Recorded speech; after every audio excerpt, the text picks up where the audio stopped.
Joaquim Nabuco dizia que o maior mal histórico do Brasil foi a escravidão.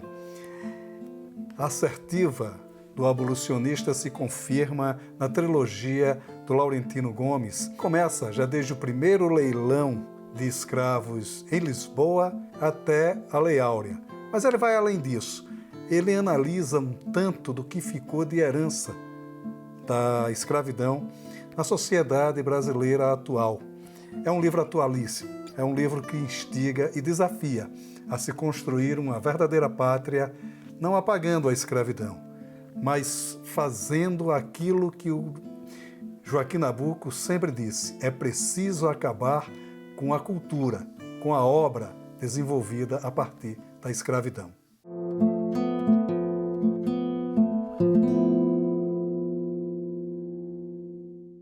Laurentino, você está lá lançando o terceiro volume da trilogia da escravidão. Eu já li os dois outros volumes, li também o terceiro agora, que ele começa num momento muito decisivo da história do Brasil, que é exatamente a independência. E que país essa independência encontra? Me parece não se choca muito com o país que já se vivia no período colonial, né? Como é esse país onde é proclamada a independência? O Brasil de 1822, ele tinha quatro características principais, né? Ele era o maior território escravista do hemisfério ocidental. Desembarcavam no Valongo do Rio de Janeiro cerca de 30 mil homens e mulheres africanos escravizados. Era o maior entreposto de comércio de gente do continente americano. O Rio de Janeiro era a maior capital negra do Novo Mundo. Tinha a maior concentração de população africana. Assim, só a Nigéria, que seria um país com tanta gente, tanta concentração de pessoas escravizadas em comparação com o Brasil. Era também um país analfabeto. Estima-se que 99% das pessoas não soubessem ler e escrever. Um país dominado pelo latifúndio, pela concentração de riquezas e por muito isolamento.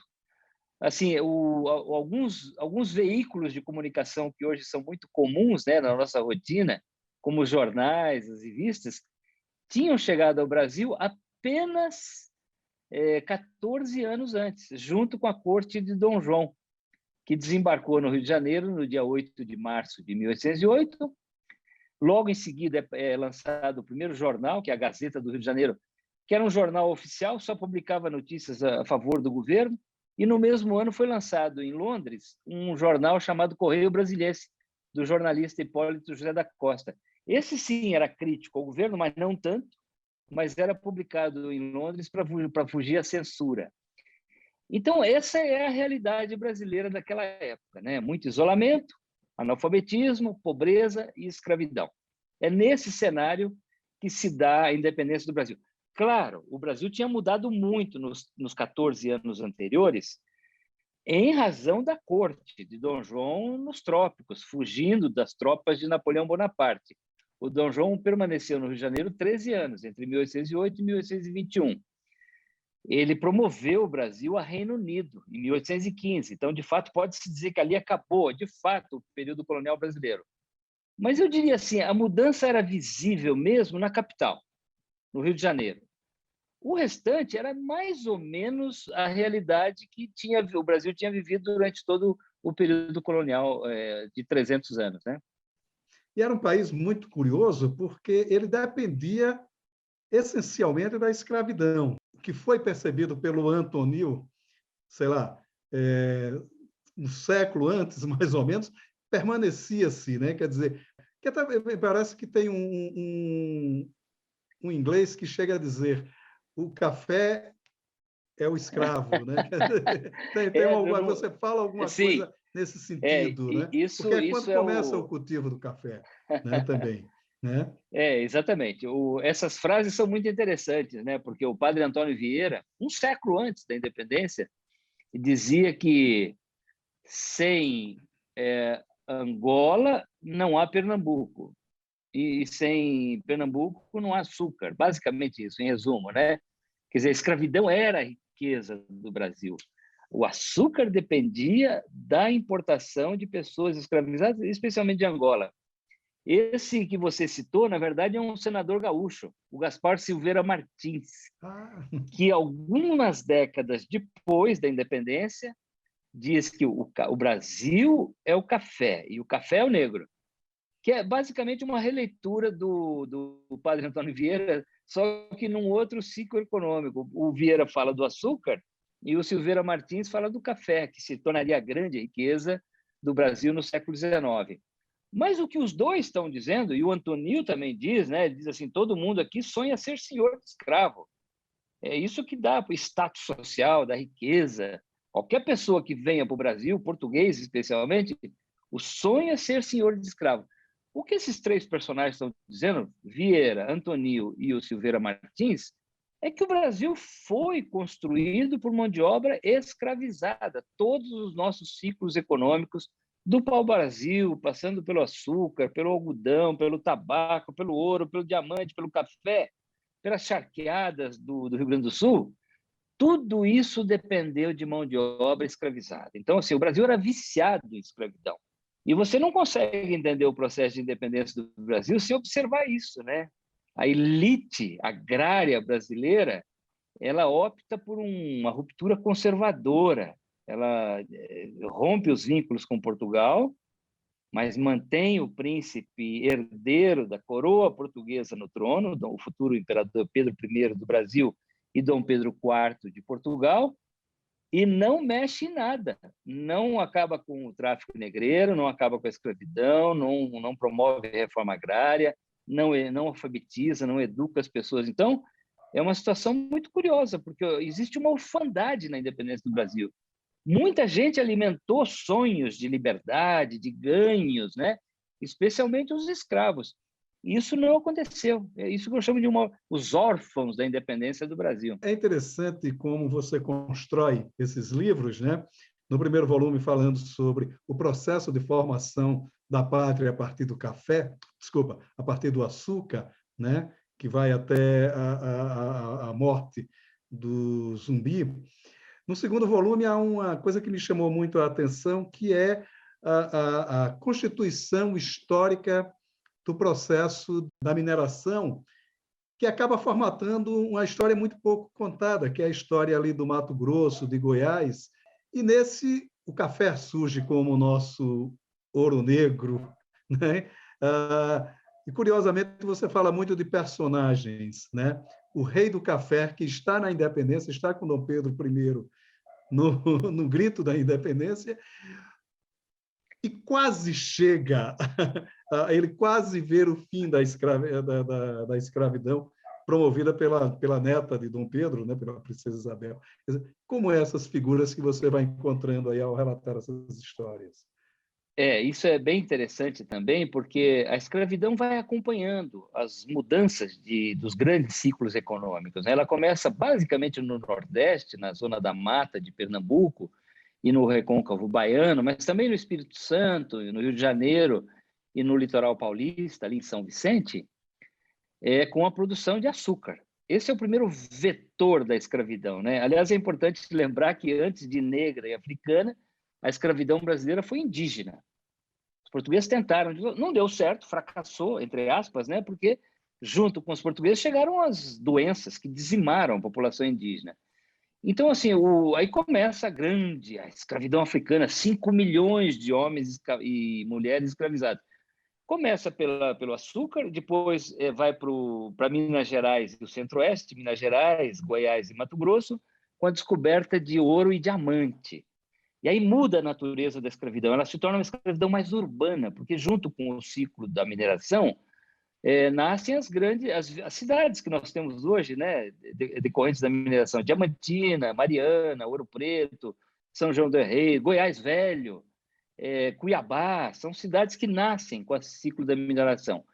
E aí depois, já no século XIX, você tem a grande riqueza nacional, que é o ciclo do café no Vale do Paraíba, no oeste paulista e no sul de Minas, e no interior do Rio de Janeiro.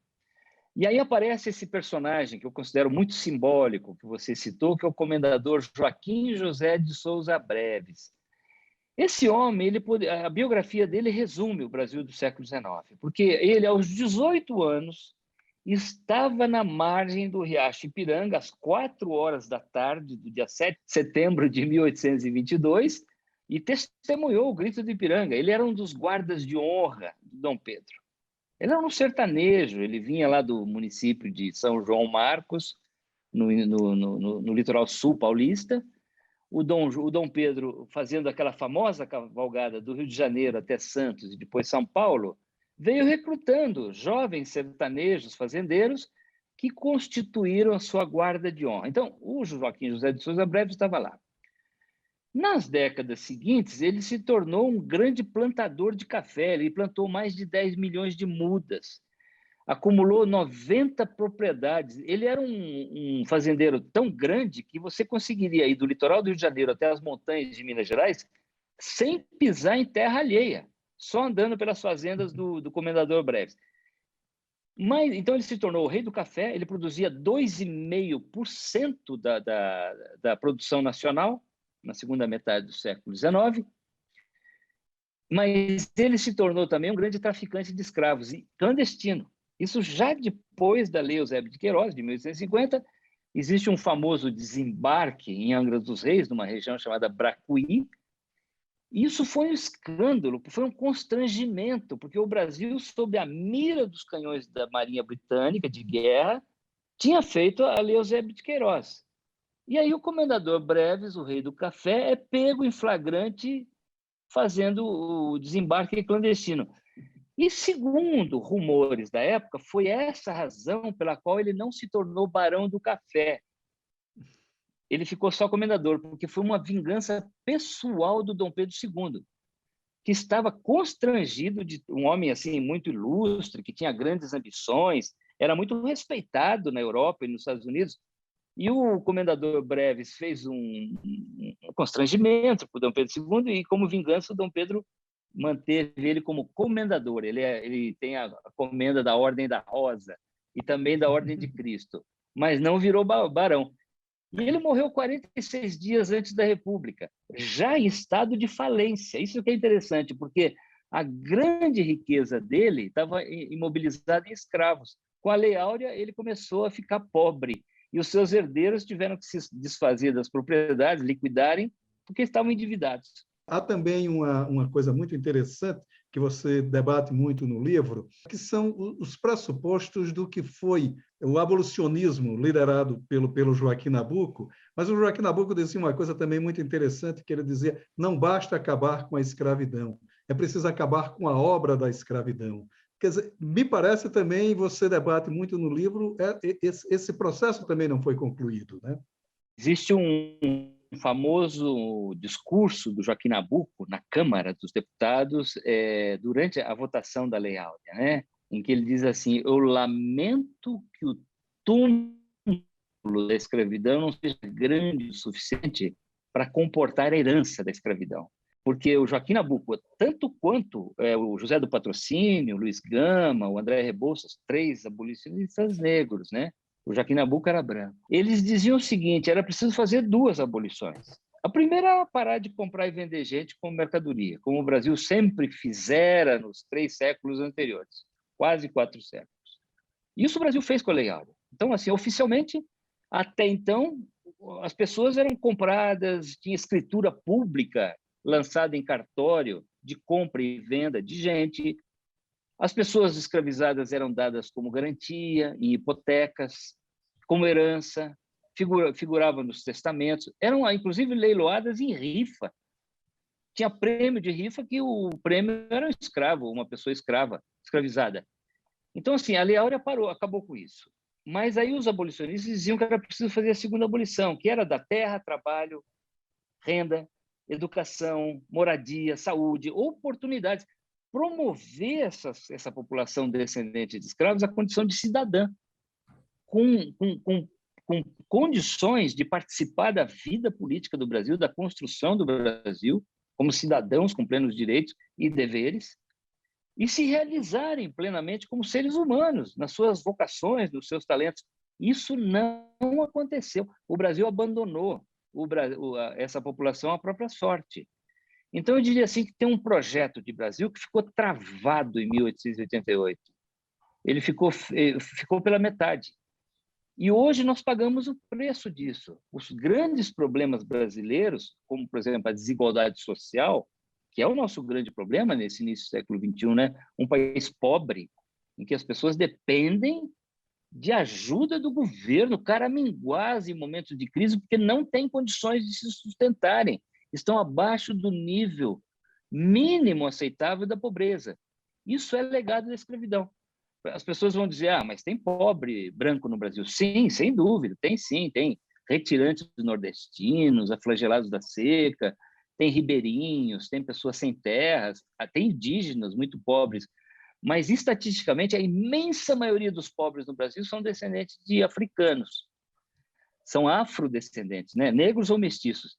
Então, isso é resultado dessa segunda abolição que não aconteceu e continua a nos desafiar ainda hoje. O Brasil continua pedindo essa segunda abolição, porque senão nós não vamos a lugar nenhum, nós vamos continuar sendo um país pobre, um país atrasado, porque despreza e abandona a sua própria gente. No livro, há um momento que você fala que é um momento decisivo nesse processo da abolição da escravatura, coincide com a chegada dos primeiros europeus que estavam, de certa forma, num período de fome na Europa e que chegam para cultivar no Brasil, e essa mão de obra que passa a ser remunerada, ela substitui a mão de obra escrava, e esses escravos são literalmente expulsos das fazendas e vão ocupar a periferia das grandes cidades. Quer dizer, digamos assim, o nascedouro da nossa desigualdade social. Você deixa isso muito bem claro no livro, né? Quer dizer, como é esse processo também? Os meus bisavós italianos, da família Mesti, Biffi, Fagnani, dessas famílias, chegaram ao Brasil em 1895 exatamente para substituir essa mão de obra ex-escravizada, né, na colheita do café no interior de São Paulo. E aí é uma coisa bem interessante, porque na época se dizia que era necessário importar imigrantes estrangeiros para suprir a mão de obra na lavoura. Mas a realidade é que mão de obra é o que não faltava, só que era negra, era ex-escravizada. E havia um projeto muito caro, muito discutido durante o primeiro e especialmente o segundo reinado, que era de branqueamento do Brasil. Isso se discutia em público. Hoje é chocante você falar nisso, mas na época se discutia no parlamento, na imprensa, a ideia de que o sangue negro tinha corrompido, entre aspas, a índole brasileira, que o Brasil tinha estragado, vamos dizer assim, pela presença excessiva de pessoas negras. E essa é a raiz do racismo, né? A ideia de que o negro, o descendente de africano, é inferior e, portanto, não merece as mesmas oportunidades na sociedade brasileira. Então, esse é um projeto que é discutido muitas vezes, que era preciso branquear o Brasil, que o Brasil, idealmente, no futuro, tinha que ser branco. Aliás, se fazia até cálculo, quantas gerações demoraria pelo processo de mistura, de miscigenação, para que o Brasil ficasse totalmente branco e se livrasse do que também, entre aspas, se falava na época, do problema do negro. Tem um médico maranhense chamado Nina Rodrigues, que ele usa essa expressão várias vezes, o problema do negro no Brasil. Então, como é que o Brasil lida com o problema do negro? Trazendo imigrante branco. E aí, assim, em algumas regiões, esse projeto foi muito bem sucedido. Por exemplo, no meu estado, Paraná, em Curitiba, em meados do século XIX, metade da população era negra. Hoje, quase não tem. Santa Catarina, Rio Grande do Sul. Na Bahia, não. Na Bahia continua sendo a maior população negra do Brasil. Maranhão, Minas Gerais, Rio de Janeiro. Mas esse foi um projeto que foi discutido e que eu acho que ele explica muito hoje do abandono da nossa África, porque o Brasil tentou se branquear, o Brasil descendente dos colonizadores europeus, evidentemente, e enquanto isso se descartou a sua própria África, abandonou a própria sorte. E ela foi viver nas comunidades, nas chamadas favelas, nas periferias insalubres, Depois da Lei Áurea, muitos começaram a perambular pelas estradas e caminhos, buscando trabalho, não encontraram e voltaram para as fazendas de origem e passaram a morar nas mesmas favelas em que habitavam até então, em troca de salários pífios e contratos de trabalho indignos. Então, esse que é o problema, né? O problema do Brasil não é o 13 de maio, é o 14 de maio. É o dia seguinte, o dia do abandono e do esquecimento. Florentino, há uma coisa interessante, porque com a chegada da República, ao famoso decreto do Rui Barbosa, que pede para queimar toda a documentação sobre a escravidão, né, como alegando, né, que seria para limpar esta mancha da história do Brasil, quando, na verdade, ele temia que, com a República, viesse as cobranças por indenização para os fazendeiros confiscados, né? Como pesquisar sobre a escravidão diante dessa ausência de documentação? Maurício, esse é um mito, viu? Durante muito tempo se falou que era impossível estudar a escravidão porque o Rui Barbosa tinha queimado todos os documentos. De fato, o Rui Barbosa queimou uma parte muito importante da documentação, que eram os registros da alfândega do Rio de Janeiro, onde as pessoas escravizadas desembarcavam e os traficantes, compradores e vendedores recolhiam o imposto, os tributos sobre o comércio de gente. Isso foi queimado depois da proclamação da República, no primeiro governo provisório. O Rui Barbosa era ministro da Fazenda. Na época, a desculpa era que o Brasil precisava apagar essa mancha da sua história. E até no parlamento, o próprio Joaquim Nabuco defendia isso, que era preciso apagar essa mancha horrível e tal. Mas hoje se aventa a hipótese de que talvez o Rui Barbosa tenha queimado os documentos para que os senhores de escravos não pedissem indenização, porque eles eram um patrimônio.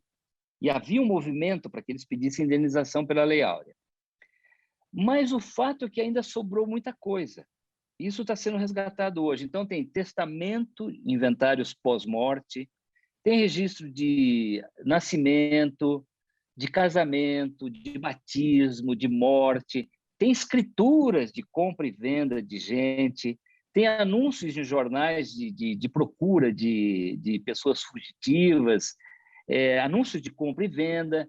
Então, assim, hoje os historiadores estão fazendo um trabalho de formiguinha, que é recuperar essa história da escravidão nos milhares de cartórios que existem em municípios muito pequeninhos do interior da Bahia, de Minas Gerais, de Goiás, Mato Grosso, Pernambuco. E aí está vindo uma visão muito interessante. Então, assim, o Rui Barbosa tentou, mas ele não conseguiu acabar com a documentação da escravidão. Isso está sendo resgatado hoje.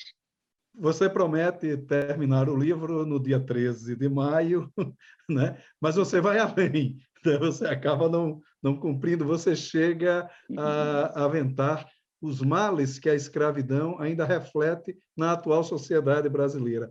Que males são esses?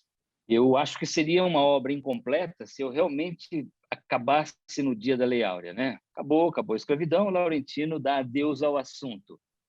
Porque tem um legado da escravidão. E os males são muito visíveis. Assim, uma pessoa que tem um olhar atento, um olhar honesto sobre o Brasil, ela vê a escravidão de várias formas. Ela está, por exemplo, na paisagem.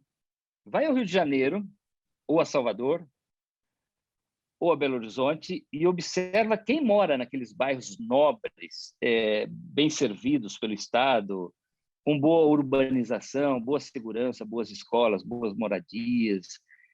Majoritariamente a população branca, descendente de europeus. Quem mora nas periferias insalubres, abandonadas completamente pelo Estado, às vezes dominadas pelo crime organizado, sem nenhuma condição de vida, sem moradia adequada, sem saúde, sem educação, sem segurança, majoritariamente a população negra.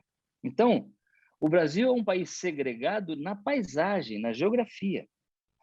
Mas o Brasil é um país segregado também nos números. Por qualquer critério que você queira medir o Brasil, os chamados indicadores sociais, que são esses mesmo, né? Moradia, saúde, saneamento, educação, tudo. Os melhores empregos. Assim, observa quantos ministros negros tem no Supremo Tribunal Federal depois da aposentadoria do Joaquim Barbosa? Nenhum. Quantos governadores de estado? Nenhum. Quantos senadores, deputados? Poucos, comparados à proporção da população negra, né? Quantos presidentes de empresa, quantos escritores, quantos médicos, dentistas, pilotos de avião, professores. Então, o Brasil também é um país segregado nos números. Há um abismo entre o Brasil branco e o Brasil negro. E há também um Brasil segregado no comportamento. No passado, nós criamos alguns mitos, né, de que a escravidão no Brasil teria sido melhor do que em outros lugares, uma escravidão patriarcal, benévola, a escravidão do Gilberto Freire, de Casagrande Senzala. Se você não é descendente de africanos, você sente quase que até uma saudade ao ler Casagrande Senzala, uma certa nostalgia do regime escravocrata. Esse é um mito que teria dado origem ao outro mito, da democracia racial. Aí, quando você olha as redes sociais, as denúncias na imprensa, todos os dias, tem uma quantidade inacreditável de denúncias de racismo. Mas eu diria até que a principal forma de racismo no Brasil não é a injúria racial, é a aceitação cúmplice e silenciosa dessa situação que é inaceitável, de um país injusto, de um país desigual, e isso é sinônimo de intolerância racial. Eu diria assim, desigualdade social e negritude são sinônimos no Brasil. Uma última pergunta. Depois que você fez a trilogia do 1808, 1822 e 1889, você disse que escreveria uma nova história, mas sem datas, né? Você escreve a escravidão e agora, depois da escravidão, já tem um outro tema, já pensa em outro desafio? Ainda não, Maurício. Eu quero continuar estudando a história do Brasil. Esse assunto em particular, hoje eu tenho bastante familiaridade com ele, a bibliografia, os personagens, e talvez eu faça alguma coisa relacionada a isso, mas ainda não tenho. Mas, assim, definitivamente não é data. Eu acho que essa ideia ficou para trás. E também não é um quarto volume de escravidão. Acho que essa trilogia está completa. Mas alguma coisa em torno disso é o que eu vou fazer. Maravilha. Laurentino, muito obrigado pela sua participação aqui no Leitura e sucesso para o livro. O livro é muito bom. Muito obrigado. Eu que agradeço, Maurício. Um grande abraço.